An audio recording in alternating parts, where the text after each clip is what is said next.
What is up, XRP family? Thank you guys for joining the video for today. We have some good stuff going on here, guys. We can see here that Jack the Rippler said no one will use USDT or USDC anymore. The majority will use RLUSD, especially institutions, and XRP will bridge every RLUSD transaction.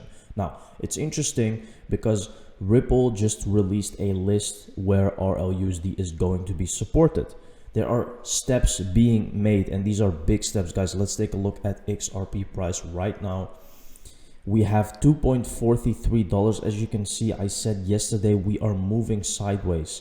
This could take still a while, but it could also break out at any moment. We don't know. But as you can see, the sideways movement is just a pause from the market because it moved quite a lot. And now it's taking a pause, which means the next leg up is actually around the corner. So we're just waiting for the next move.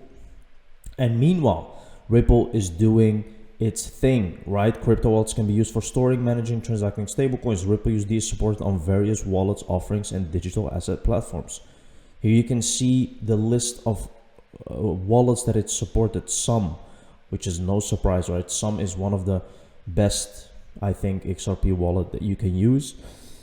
Here we have Taurus, Jam, Trust, Ledger, Trezor, MetaMask, Coinbase wallet, MyEther wallet. So all of these are used to actually store RLUSD. And back to this tweet, this could be very bullish for XRP, right? Because RLUSD will be officially legalized. It will be a stablecoin that has literal legislation.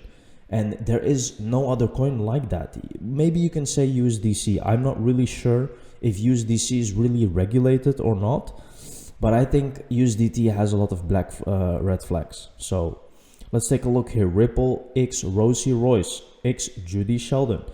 We've spoken about 2025. Now let's head into 2026. Most are not seeing the building behind the scenes, so let's discuss. Judy Sheldon is proposing a 50-year gold bond in 2026. Rosie Rice was chosen to assist during the great financial crisis and the transition team. Rosie Rice is now an executive member of Ripple. What do you think she's helping to transition this time? Now, this is a very good observation because I remember the day that she joined Ripple, guys, and she was working with Congress and the Senate. So this is not just a small player. This is someone that is very close to the government, and she's not just working for Ripple to be a good face, right? She really has the experience in transitioning things. And let's take a look. Volunteers, every single one of us. And of the 24 members, there are 16 private citizens and 8 standing members of Congress, 4 from the Senate, 4 from the House. And all of them are appointed by the Senate and House majority and minority leaders. So we're equally represented on the partisan front. But again, thankfully, we're all partisan, bipartisan, nonpartisan. No political ideology has made its way through any of our conversations. And I was appointed by the Senate majority leader as a member of the commission and as chair by the president. But I came through, I mean, look, my background's in finance. I was managing director of investments up until 2008 for a $22 billion firm based in San Francisco. But I did serve on the Treasury Federal Reserve transition team at the height of the financial crisis. So from November of 2008 to February of 2009, I was one of about 24 finance professionals who were brought in to put the economy back on track. If you remember the financial crisis, a very scary time. And I never in a million years thought I would ever work for the federal government. But of those 24 or so members, about half a dozen recommended for a permanent appointment, and I was one of them. So I served as Treasurer of the United States for a full 8 years. And then continued my work. I launched a nonprofit in 2016 called Empowerment 2026.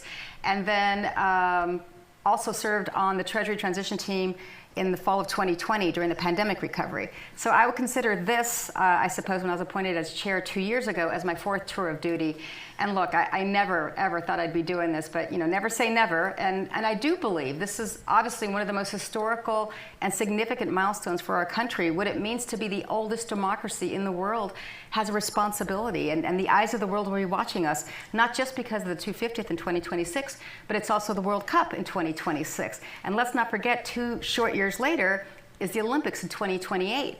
So most recently, I was on this panel at the Milken Global Institute in LA, where it was me and it was Gianni Infantino, the head of FIFA, and then Janet Evans and Lindsey Vonn, gold medalists, talking about the convergence of these 3 historical milestones, all happening in the US, all on these global platforms where the eyes of the world will be watching us.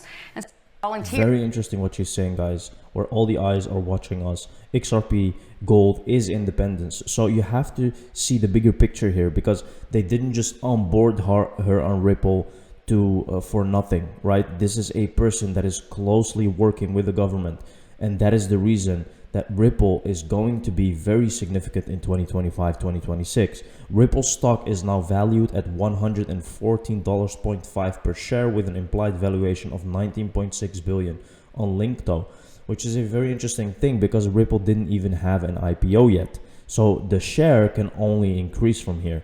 And as we know, that 2025 can be a very big year for Ripple, where it will do its IPO and the shares will absolutely fly off the roof. But that is something we still have to remain to be seen. Ripple has water. All the elements are now taken. Google has earth, Apple has air, Amazon has fire, Ripple has water. So he's actually telling you that Ripple will be as big as these companies in the future. And if you think about it, transitioning money, and actually the most important thing, it hasn't been done yet by a single company, where you just send money like $4 million to the other side of the world and you just pay like pennies.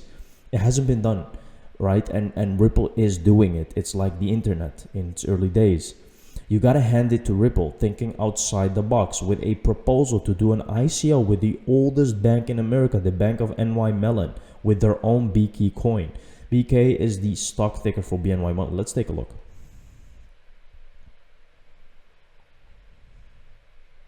I would say that my journey into blockchain started in 2017 when I was asked to join a meeting where Bank of New York Mellon had invited in Ripple. And Ripple wanted to do an ICO with the bank, and that ICO was a BK coin.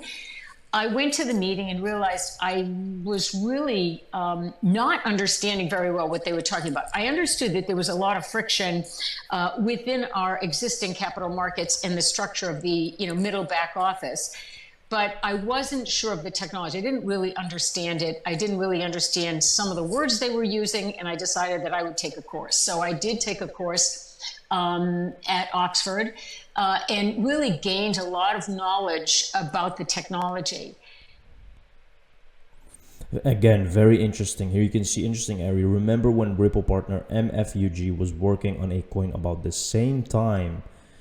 So you can see that MUFG was a project with Ripple, and it was the same way. They were just ahead of time. They knew that they had something to do with these frictions in the market, right? In the transition market with money.